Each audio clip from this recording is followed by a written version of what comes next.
back. You're listening to Houston Real Estate Radio. I'm your host, Shannon Register. And last segment, we were talking with Burl Daniels about what's going on legislatively with the flood insurance and all the changes that have taken place. And I want to get back with him. We talked with him about a year ago, and we're bringing him back on via Skype. So we're going to be talking to him. But before we do, I want to let you know that all the shows archived over the last 3 years, because we just celebrated our 3-year anniversary of the show, all of our shows are archived on our website on video, and you can go to HoustonRealEstateRadio.com to see any of those.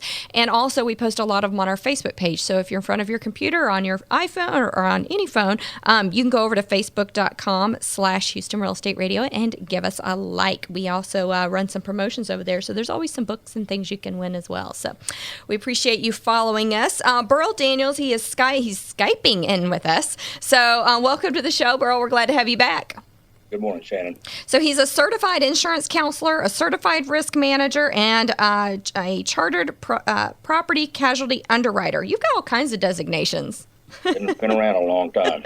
So on top of that, you're an insurance expert witness. And so I know, we were talking about the NFIP.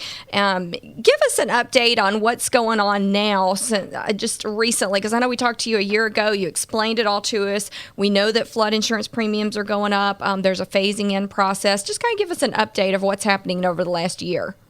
Yeah, I believe when we spoke last spring, a little over a year ago, there was a push in Congress to let NFIP stand on its own, National Flood Insurance Program, from a premiums collected and losses paid standpoint, including expense. That was going to require some premium adjustments. A lot of the flood zones were being redrawn as the mapping technologies improved. And they had such I don't know what you call it, a coup on City Hall, if you will, but the Washington put it into the senators. You can't do this. I live here anyway. So my latest recollection, or latest information I had, that had been put on hold. Okay. Will it come back up? Yeah, down the road, I think it almost has to, but you can't keep running, multi-billion-dollar deficits year after year after year, right, and take things to stay afloat with the NFIP. I know recently the Greater Houston Builders Association, their political affairs folks, met with some of our representatives in Austin, in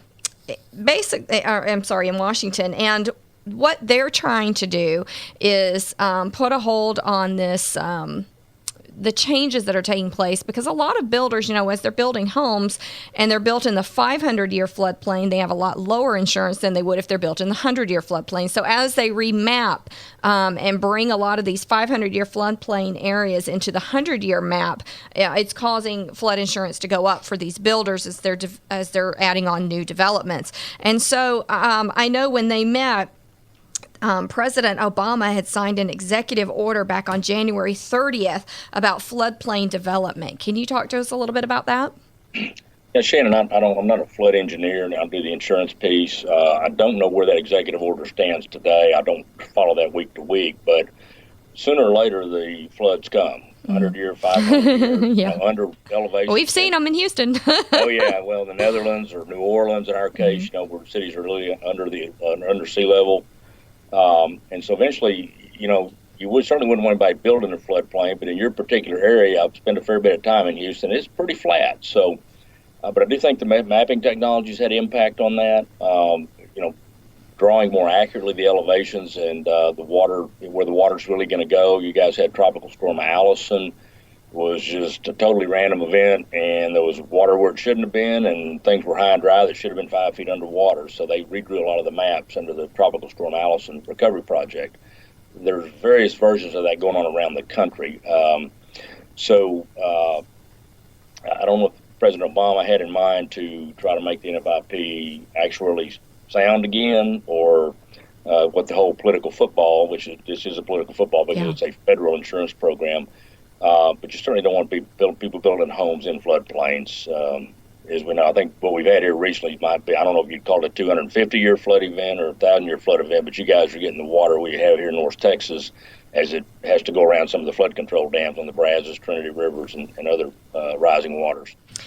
Our representative signed a congressional letter that was addressed to President Obama opposing this executive order.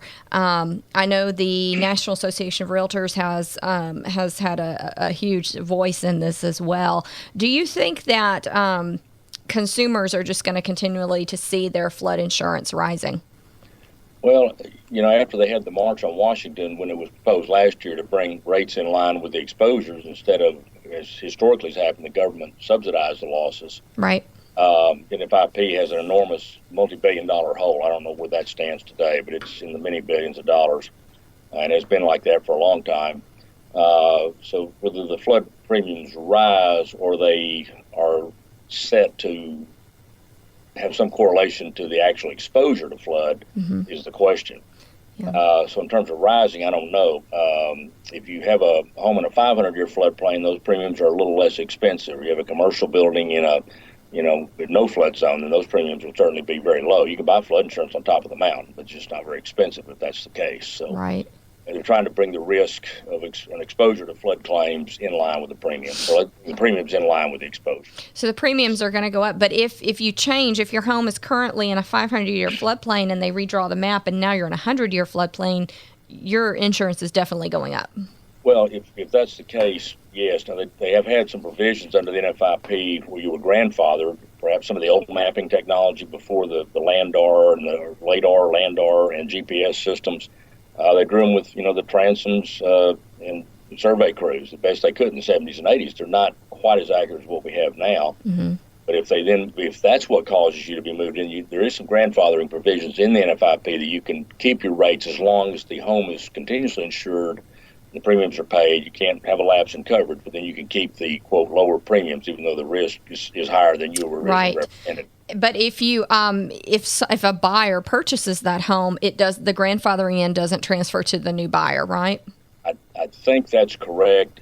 I would have to look at the NFIP website. I haven't encountered that in my expert witness work yet. Okay. All right. So right now, I know there's a hold on flood insurance. Whenever you purchase flood insurance, I guess there's a 30-day wait, right? That's typical, yes. So right now, with us being, I guess, kind of a disaster area because of all the flooding that we've had, and especially like in the Meyerland areas and some of the major flooding areas, there's a hold on some of the flood insurance premiums that it's kind of too late to get flood insurance right now. The time to really get flood insurance is when it's not hurricane season, right? Well, a little late to the party. Hurricane or tropical storm season, Yeah. So, when's the best time for a homeowner to get flood insurance? Well, normally the lender, if they have a mortgage, is going to require that at closing, depending on what flood zone they determine.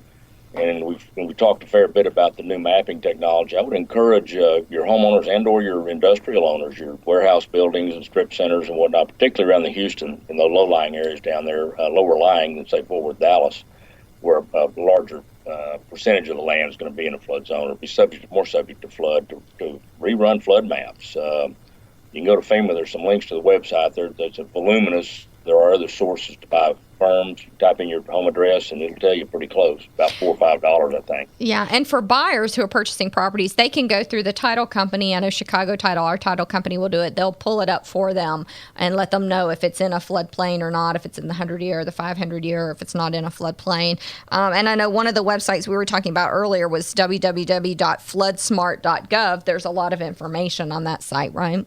A lot of information, and I believe some links to buying firms, which is the flood insurance rate maps, an acronym. But I would encourage people, particularly if they've been there 10 or 12 years since a lot of the remapping was initiated in your area because of Tropical Storm Allison, principally, to have those rerun. They could be surprised. They might be higher, they might be lower. They could be high and dry or low and wet. You just don't know because a lot of that has changed, particularly in Houston. So just to reiterate what you just said, if you've lived in your home for 8 years or more and you never had flood insurance, never had a need for flood insurance, you probably should go back and look at the flood map and see if there's been any changes to see if you now need to get flood insurance. Is that correct?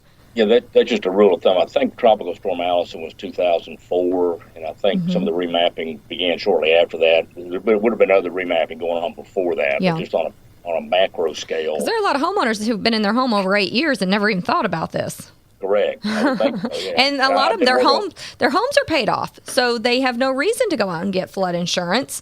And they need to rethink this. Their house is exposed, to being But I mean, they flooded. don't have a lender requiring it, and so they don't even think about it. And so, as a reminder, they really should go check out and see if they are now in a floodplain, and they might really need to get flood insurance now, because it's a horrible thing to have a home that's completely paid for that doesn't have flood insurance, and it gets flooded. I mean, you just lost a lot of your wealth right there. That'd be a bad day, but the reality is you have to do that in advance, before these big rains come. Right. And they're going to come every few years in Houston, Texas. We're Tornado Alley. We're going to have big thunderstorms, and a little unusual right now, but nonetheless, we have stuff that's not too much different than this, a few inches less, but it's been pretty record rainfall, I believe. Yeah. Yeah, we've definitely been getting the rain, and we're still getting the rain. All right, well, we appreciate you coming on, Burl Daniels. Great information. He's an insurance expert witness, always brings us great information, and we appreciate you joining us today via Skype. Thanks for joining us. Shannon. All right, we'll be right back here on Houston Real Estate Radio after a word from our sponsors.